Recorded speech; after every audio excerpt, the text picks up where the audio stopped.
ಕಲ್ಯಾಣಾದ್ಭುತಗಾತ್ರಾಯ ಕಾಮಿತಾರ್ಥಪ್ರದಾಯಿನೇ ಶ್ರೀಮದ್ವೆಂಕಟನಾಥಾಯ ಶ್ರೀನಿವಾಸಾಯ ಮಂಗಲಂ. ಶ್ರೀ ಗುರುಭ್ಯೋ ನಮಃ. ಹರಿ ಓಂ. ಕುಂಭರಾಶಿಯ ಬಂಧುಗಳಿಗೆ ಸ್ವಾಗತ. ಈಗ ನಾನು ಜುಲೈ ತಿಂಗಳ ನಿಮ್ಮ ರಾಶಿ ಫಲಗಳನ್ನು ತಿಳಿಸಿದ್ದೇನೆ.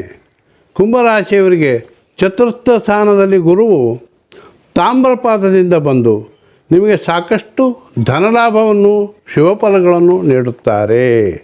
ಮನೆ, ಭೂಮಿ, ವಾಹನ ಇತ್ಯಾದಿಗಳ ಖರೀದಿಗಳ ಸಾಧ್ಯತೆಗಳು ಕೂಡ ಕಂಡುಬರುತ್ತದೆ. ಅದರಂತೆ ನಿಮ್ಮ ರಾಶಿಯ ಅಧಿಪತಿಯಾದಂಥ ಶನಿಗ್ರಹ ಸಹ ಬೆಳ್ಳಿ ಪಾದದಿಂದಲೇ ನಿಮ್ಮ ರಾಶಿಯಲ್ಲಿದ್ದು ಅದು ವಕ್ರವಾಗಿ ದಿನಾಂಕ 29 ವಕ್ರವಾಗಿ 12ನೇ ಸ್ಥಾನವಾದಂತಹ ಮಕರ ರಾಶಿಯನ್ನು ವೀಕ್ಷಿಸ್ತಿರುವುದರಿಂದ ಮಕರ ರಾಶಿಯಲ್ಲಿ ಉದ್ಯೋಗಸ್ಥರಾದಂತಹ ವೈದ್ಯರು, ಇಂಜಿನಿಯರ್ಗಳು ಹಾಗೂ ಇನ್ನಿತರ ಒಂದು ಕೆಲಸಗಾರರಿಗೆ ವಿದೇಶಿ ಉದ್ಯೋಗ ದೊರಕುವಂತಹ ಸಾಧ್ಯತೆಗಳು ಕಂಡುಬರುತ್ತವೆ.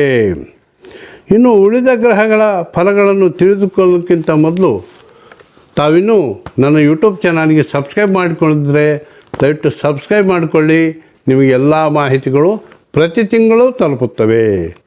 ಬಂಧುಗಳೇ, ದಿನಾಂಕ 6ರಂದು ಶುಕ್ರಗ್ರಹ, 16ರಂದು ರವಿಗ್ರಹ, 19ರಂದು ಬುಧ ಗ್ರಹಗಳು ನಿಮಗೆ ಶುಭ ಒಂದು 6ನೇ ಸ್ಥಾನವಾದಂತಹ ಕರ್ಕಾಟಕ ರಾಶಿಗೆ ಬಂದು ನಿಮಗೆ ವಿಶೇಷವಾದಂತಹ ಶುಭಫಲ ಹಾಗೂ ಧನಲಾಭಗಳನ್ನು ನೀಡುತ್ತಾರೆ. ದಿನಾಂಕ 12ರಂದು ಮಂಗಳ ಗ್ರಹನು 4ನೇ ಸ್ಥಾನಕ್ಕೆ ಸುಖ ಸ್ಥಾನಕ್ಕೆ ಬಂದು ಅಲ್ಲಿರುವಂತಹ ಗುರುವಿನ ಜೊತೆಗೆ ನಿಮಗೆ ಸಂಪೂರ್ಣ ಎಲ್ಲ ನಿಮ್ಮ ಕಾರ್ಯಗಳಲ್ಲಿ ಜಯ ನೀಡುತ್ತಾರೆ. ಭೂಮಿ, ಮನೆ ವ್ಯಾಜ್ಯಗಳು ಇದ್ದರೆ ಕೂಡ ಅವುಗಳು ಪರಿಹಾರವಾಗುತ್ತವೆ. 8ರ ಕೇತು ಹಾಗೂ 2ರ ರಾಹುವಿನಿಂದ ನಿಮಗೆ ಸ್ವಲ್ಪ ಆರೋಗ್ಯದಲ್ಲಿ ಕಿರಿಕಿರಿ ಕಂಡುಬರುತ್ತದೆ. ಕಾರಣ ನೀವು ಪ್ರತಿದಿನ ಸ್ನಾನ ನಂತರ ದುರ್ಗಾಯೇ ನಮಃ ಅಂತ ಒಂದು 108 ಸಲ ಅಥವಾ 11 ಸಲ ಪಠಿಸಿರಿ, ನಿಮಗೆ ಶುಭವಾಗುತ್ತದೆ. ನಿಮಗೆ ಪ್ರತಿ ಗುರುವಾರ, ಶುಕ್ರವಾರ ಹಾಗೂ ಶನಿವಾರ ಅದೃಷ್ಟದ ದಿನಗಳಾಗಿವೆ.